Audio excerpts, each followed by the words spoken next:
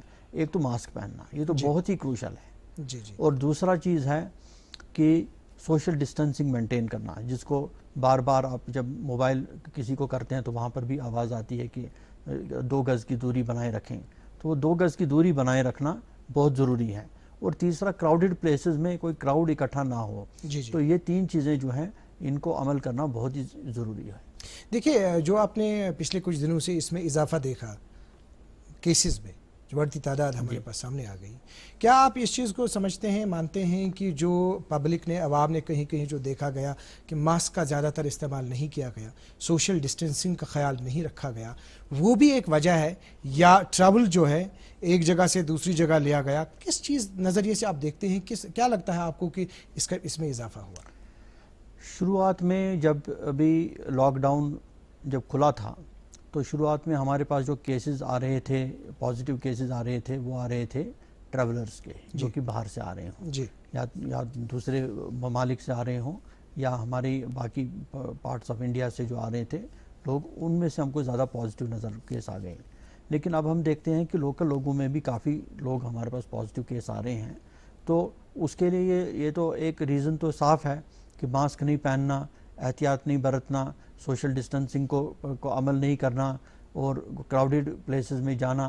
وہ تو یہ چیزیں تو صاف نظر آتی ہیں کہ کیوں ایک سپرج آیا ہے، کہ جس کی وجہ سے ہم دیکھتے ہیں کہ جو نمبر آف پازیٹیو کیسز ہے یہ کافی تیزی سے بڑھا ہے. دیکھیے، پچھلی دفعہ آپ نے یہ بھی دیکھا کہ جو ہمارے ملک کے وزیر اعظم ہیں جناب نریندر مودی صاحب، جو ملک میں جو اس صورتحال سے نمٹنے کے لیے جو عملہ ہے، جو ڈاکٹرز ہیں، جو فرنٹ لائن پہ موجود ہیں، فرنٹ لائن پہ جو کام کرتے ہیں، ان کو سیلیوٹ کیا گیا کہ وہ یہ کام انجام دے رہے ہیں. لیکن ایک طرف سے جو محکمہ ہیلتھ اس چیز پہ قابو پانے کے لیے کوشاں ہے، اور دوسری طرف جو ایکٹیویٹیز ہیں عوام کی طرف سے، پبلک کی طرف سے، گیدرنگ کے حوالے سے، جیسے آپ نے ابھی بتایا، اس پہ پورا عمل نہیں ہو رہا ہے. کیا آپ پہ یہ دباؤ زیادہ بڑھ رہا ہے؟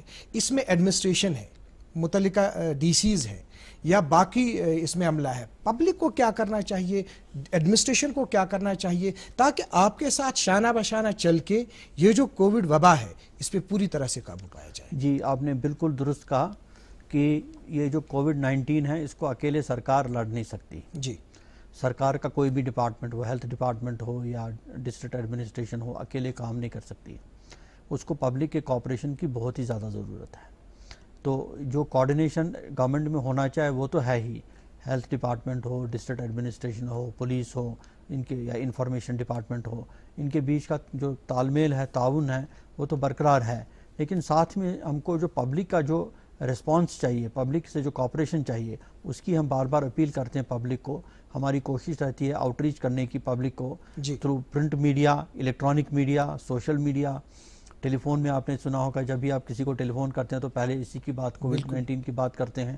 تو یہ آگاہ کرنا پبلک کو کہ جو اس میں احتیاط برتنا ہے، اس کو یہ ان کی اپنی حفاظت کے لیے، ان کی اپنی صحت بہتر رکھنے کے لیے ضروری ہے. دیکھیں، یہ ایک پارٹ پہ ہم نے ابھی تک بات کی کہ پبلک کو کیا کرنا چاہیے، کس طرح سے ہم اس صورتحال سے نکل سکتے ہیں. اب ہم یہاں پہ کیور کی بات کریں گے. اگر ہم ٹیسٹنگ کی بات کریں گے تو ٹیسٹنگ کا جو یہاں پہ ہمارے پاس اوور آل سینیریو ہے جموں کشمیر میں، کیا آپ کو لگتا ہے اس وقت کیا ٹیسٹنگ اور بڑھانے کی ضرورت ہے؟ کس لیول پہ ہماری ٹیسٹنگ ہے اس وقت، اور لیبارٹریز کی کیا صورتحال ہے؟ جی، جہاں تک ٹیسٹنگ کا سوال ہے، ہم نے ابھی تک کل تک جموں کشمیر میں کوئی 4,52,000 ٹیسٹ کیے ہیں. جی. جو کہ کافی اچھی تعداد ہے.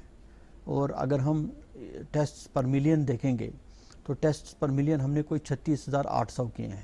جی. اور ٹیسٹ پر ملین کا اگر ہم کمپیئر کریں اسٹیٹس اور یوٹیز کے بیچ میں، تو سب سے پہلے نمبر پر دلی آتا ہے اور دوسرے نمبر پر جموں کشمیر ہی آتا ہے. اور جو WHO ہے، WHO بھی کہتا ہے کہ ٹیسٹ پر ملین پر ڈے 140 ہونی چاہیے. ہم 600 کے قریب کر رہے ہیں. ٹیسٹ کرنے میں کوئی یہ نہیں ہے. ہماری ٹیسٹنگ کیپیسٹی پر ڈے کی کوئی 8,000 کے قریب ہے. اور ہمارے یہاں 6 لیبس ہیں گورنمنٹ سیکٹر میں، جہاں پر اس کی ٹیسٹنگ ہو رہی ہے. اسکمز سوورا ہوا، یہ اسکمز بیمنا کا جو میڈیکل کالج ہے وہاں ہو رہا ہے. گورنمنٹ میڈیکل کالج سری نگر میں ہو رہا ہے. گورنمنٹ میڈیکل کالج جموں میں ہو رہا ہے. یہ Indian institute of integrative medicine Jammu میں ہو رہا ہے اور کمانڈ ہاسپٹل ادھمپور میں ہو رہا ہے. اس کے علاوہ ہم نے کوئی 4 پرائیویٹ لیبارٹریز کو بھی امپینل کیا ہے جہاں پر ہم اپنے سیمپلز یہاں کے لوگوں کے بھیجتے ہیں اور وہاں سے بھی اپنے ٹیسٹ کراتے ہیں. اور ہمارا پائپ لائن میں جو ہماری کارروائی چل رہی ہے کہ نئے میڈیکل کالج جو 5 بنے تھے پچھلے سال, اننت ناگ, بارہمولہ, رجوری, ڈوڈا اور کٹھوا, وہاں پر بھی RT-PCR کی ٹیسٹنگ شروع ہو, اس پر تیزی سے عمل چل رہا ہے. 3 RT-PCR کی مشینیں ہمارے پاس آ گئی ہیں. پہلے مرحلے میں ہم اننت ناگ, بارہمولہ اور کٹھوا میں شروع کریں گے اور آہستہ آہستہ ہم اس کو رجوری اور ڈوڈا میں بھی شروع کرنے جا رہے ہیں. جناب اٹل ڈلو صاحب, شاید آپ اس بات سے اتفاق کریں گے کہ آغاز میں جب یہاں پہ اوور آل اس پہ کام ہوا کووڈ-19 سے نمٹنے کے لیے, یہاں پہ ہمارے لیفٹنٹ گورنر کی طرف سے ایک یہ ہدایت آئی کہ ٹیسٹنگ کی سہولت جو ہے اس میں بڑھوتری کی جائے, اور واقعی طور اس میں بڑھوتری کی گئی, فیسلٹیز جو ہے وہ بڑھا دی گئی. اب سوال ہمارے پاس یہ ہے کہ جو ہمارے پاس وہ لیڈیز ہیں, پریگننٹ لیڈیز جو ہیں, پریگننٹ لیڈیز کے لیے بھی یہ کہا گیا کہ ان کو لازمی ہے ٹیسٹ کرنا. ان کو کس طرح سے آپ کا محکمہ دیکھتا ہے, کس طرح سے فیسلٹیٹ ہو جاتی ہے؟ اس کے بارے میں یہ بتانا چاہوں گا کہ Indian council of medical research ICMR نے گائیڈ لائنز جاری کی ہیں کہ کس ہفتے کے بعد, پریگننسی کے ہفتے کے بعد ہر پریگننٹ لیڈی کا ٹیسٹ کرنا ضروری ہے. تو جب سے یہ گائیڈ لائنز آئی ہیں تب سے ہم نے کوئی 21,000 ایسی پریگننٹ ویمن کا ٹیسٹ یہاں کیا ہے. تو اس میں سے کوئی 500 کے قریب ہمارے یہاں پازیٹیو بھی آ گئے, 496 ٹو بی پریسائز پازیٹیو آ گئے, اور اس میں سے کئی عورتوں کی ڈیلیوری بھی ہو گئی, کئی تو ریکور ہو کر ٹھیک ہو گئی ہیں, کچھ ڈیلیوری کا ویٹ کر رہی ہیں, ان کے ڈیلیوری میں بھی ٹائم ہے. تو وہ ایک سکسیس سٹوری رہی ہے کہ پریگننٹ ویمن کا ٹیسٹ کرنا اور ان کا صحیح ٹائم پر علاج کرنا, اور اس میں سے ریکوری ریٹ بھی اچھی رہی ہے. اب اگر ہم بات کریں گے رزلٹ کی, رزلٹ کے حوالے سے جیسے پہلے یہ کہا گیا کہ جیسے باہر سے ٹریولرز آتے تھے, ایڈمنسٹریشن کی طرف سے باضابطہ ان کو فیسلٹیٹ کیا گیا, سیمپلنگ لی گئی, پھر 2 دن کے بعد ان کا ٹیسٹ وغیرہ جو ہے 24 گھنٹے کے بعد. لیکن اب اس کے بعد کہیں یہ بھی دیکھا گیا کہ رزلٹ جو ہے رزلٹ تھوڑا سا لیٹ آ گیا کہیں. تو اس میں یہ بتائیے کہ جو اس میں گائیڈ لائنز کیا ہے, اگر کہیں سے سیمپل ہم نے لے لیا, سیمپل لینے کے بعد کتنا ٹائم ہے تاکہ یہ جو پیشنٹ ہے اس کو اطمینان رہے کہ 2 دن کے بعد یا 3 دن کے بعد مجھے رزلٹ آئے گا؟ ہماری پوری کوشش رہتی ہے کہ 3 دن کے اندر رزلٹ آ جائے. جیسا کہ آپ نے دیکھا ہوگا کہ جب لاک ڈاؤن ختم ہوا تو اس کے بعد لوگوں کا آنا جانا شروع ہوا, تو ہم نے یہاں پر ایک پالیسی بنائی کہ جتنے بھی ان باؤنڈ ٹریولرز ہوں گے ان کا ہم ٹیسٹ کریں گے. تو ایک ہی آپ جھٹکے میں بہت سارے لوگ یہاں پر آ گئے, وہ ٹرین سے آ گئے, ہوائی جہاز سے آ گئے, بائی روڈ آ گئے. تو جب وہ لوگ آئے ان کا ٹیسٹ کرنا کافی ایک سیلاب جیسا آ گیا جن کا ٹیسٹ کرنا پڑا ہم کو. تو اس وجہ اس پیریڈ میں تھوڑی سی دیری ہو سکتی ہے, وہ دیری ہوئی ہو. ہم کوشش ہمیشہ یہی کرتے ہیں کہ 3 دن کے اندر ٹیسٹ کو, سیمپل کو کلیکٹ کرنا اور اس کا رزلٹ دینا پبلک کے لیے ہم کریں. دوسری بات اس میں یہ ہے کہ دیکھیے ایک نظریے سے اس کو دیکھتے ہیں کہ رزلٹ جو ہے رزلٹ لیٹ آیا, لیکن دوسری بات یہ بھی ہے ایک لیبارٹری ہمارے پاس ہے, اب اس کے پاس بلک میں ٹیسٹس آ گئے, ان کے لیے بھی یہ پاسبل نہیں ہے کہ وہ 2 دن میں اس کا رزلٹ دے دیں گے. کیا یہ چیز ہے کہ جو پرائیویٹ لیبس ہے اس میں ان کو انگیج کر سکتے ہیں, یا دوسری بات یہ ہے کہ اسی وقت سیمپل لیا جائے اس سے, پھر اس کو ٹائم دیا جائے, یا اس کو محدود کرنے کی ضرورت ہے, یا ایک لیب کو دوسری لیب کو بھیجنا چاہیے؟ کس طرح سے اس چیز کو ہم ویسے ہی اس کو کوارڈینیٹ کر رہے ہیں, جیسا آپ نے بالکل صحیح کہا کہ ہم نے پرائیویٹ لیبس کوئی 4 پرائیویٹ لیبس کو امپینل کیا ہے, ان کو ہم سیمپلز بھیجتے ہیں اور سیمپلز ہم کو وہ بھی اس سے ہماری کیپیسٹیز بڑھ گئی ہیں. اس کے ساتھ ہم نے 1-2 قدم اور اٹھائے. یہاں پر RT-PCR کی مشینز ہماری کچھ یونیورسٹیز میں تھی, Kashmir university, SKUAST Kashmir, central university, ان میں کچھ RT-PCR کی مشینز تھی.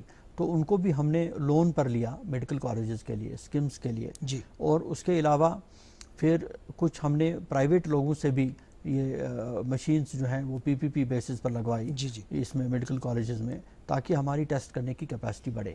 لیکن ٹیسٹ کرنے کی کیپیسٹی جو ہے یہ صرف مشین پر ڈیپینڈ نہیں کرتی ہے, لیکن مشین کے پیچھے جو کام کرنے والا آدمی ہے, شخص ہے, اس پر بھی ڈیپینڈ کرتی ہے.